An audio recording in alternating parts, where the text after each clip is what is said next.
Last night, I dreamt I went to Manderley again. It seemed to me I stood by the iron gate leading to the drive, and for a while I could not enter, for the way was barred to me. There was a padlock and a chain upon the gate. I called in my dream to the lodge-keeper, and had no answer, and peering through the rusted spokes of the gate, I saw the lodge was uninhabited. No smoke came from the chimney, and the little lattice windows gaped forlorn.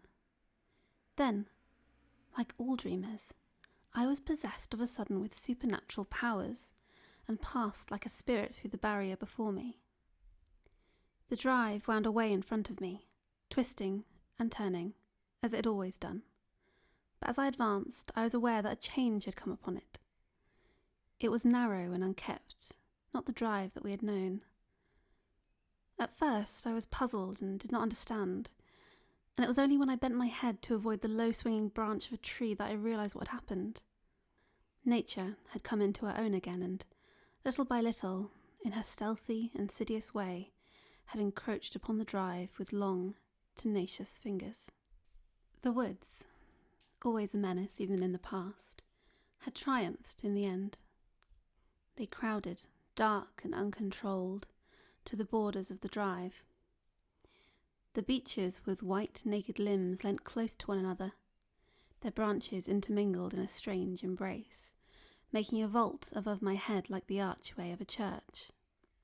And there were other trees as well, trees that I did not recognise, squat oaks and tortured elms that straggled cheek by jowl with the beeches, and had thrust themselves out of the quiet earth, along with monstrous shrubs and plants, none of which I remembered.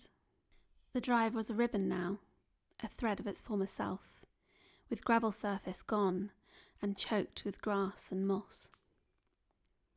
The trees had thrown out low branches, making an impediment to progress. The gnarled roots looked like skeleton claws.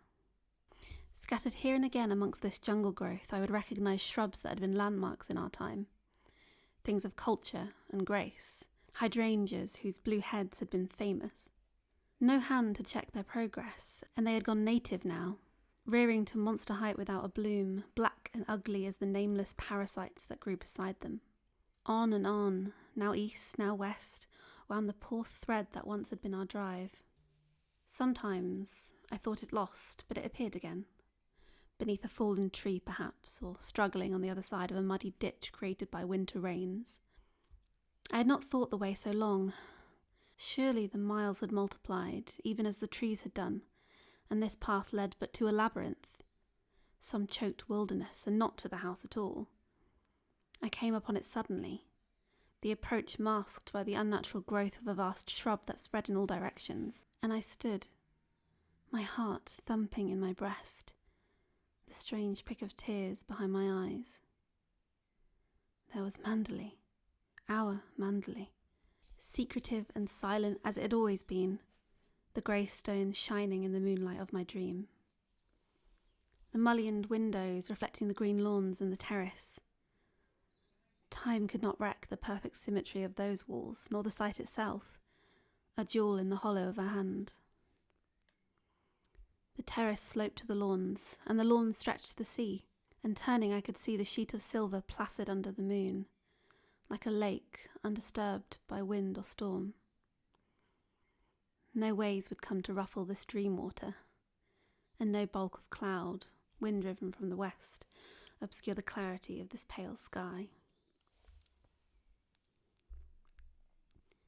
I turned again to the house, and though it stood inviolate, untouched, as though we ourselves had left but yesterday, I saw that the garden had obeyed the jungle law, even as the woods had done. The rhododendrons stood 50 feet high, twisted and entwined with bracken, and they had entered into alien marriage with a host of nameless shrubs, poor bastard things that clung about their roots as though conscious of their spurious origin. A lilac had mated with a copper beech, and to bind them yet more closely to one another, the malevolent ivy, always an enemy to grace, had thrown her tendrils about the pair and made them prisoners. Ivy held prior place in this lost garden, The long strands crept across the lawns and soon would encroach upon the house itself. There was another plant too, some half-breed from the woods, whose seed had been scattered long ago beneath the trees and then forgotten, and now, marching in unison with the ivy, thrust its ugly form like a giant rhubarb towards the soft grass where daffodils had blown. Nettles were everywhere, the vanguard of the army. They choked the terrace.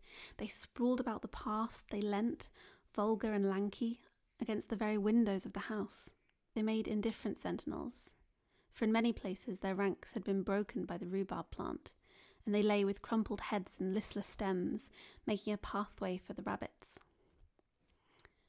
I left the drive and went on to the terrace, for the nettles were no barrier to me, a dreamer.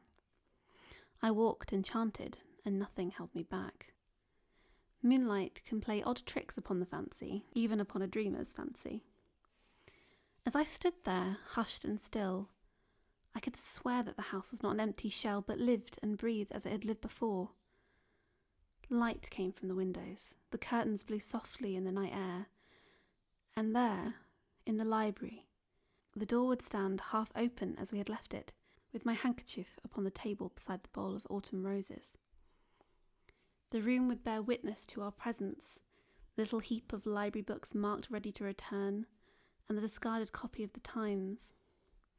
Ashtrays with the stub of a cigarette, cushions with the imprint of our heads upon them, lolling in the chairs, the charred embers of our log fire still smouldering against the morning, and Jasper, dear Jasper, with his soulful eyes and great sagging jowl, would be stretched upon the floor, his tail a thump when he heard his master's footsteps.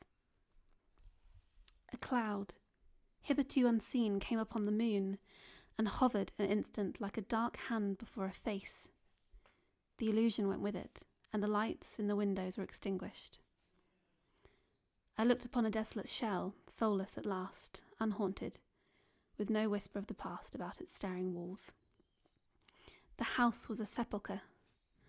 Our fear and suffering lay buried in the ruins. There would be no resurrection. When I thought of Manderley in my waking hours, I would not be bitter. I should think of it as it might have been, could I have lived there without fear. I should remember the rose garden in summer, and the birds that sang at dawn, tea under the chestnut tree, and the murmur of the sea coming up to us from the lawns below. I would think of the blown lilac and the happy valley. These things were permanent. They could not be dissolved. They were memories that cannot hurt. All this I resolved in my dream, while the clouds lay across the face of the moon. For like most sleepers, I knew that I dreamed. In reality, I lay many hundred miles away in an alien land, and would wake, before many seconds had passed, in the bare little hotel bedroom, comforting in its very lack of atmosphere. I would sigh a moment, stretch myself, and turn, and opening my eyes, be bewildered at that glittering sun, that hard, clean sky, so different from the soft moonlight of my dream. The day would lie before us both, long no doubt, and uneventful, but fraught with a certain stillness, a dear tranquillity we had not known before. We would not talk of Manderley. I would not tell my dream. For Manderley was ours no longer. Manderley was no more.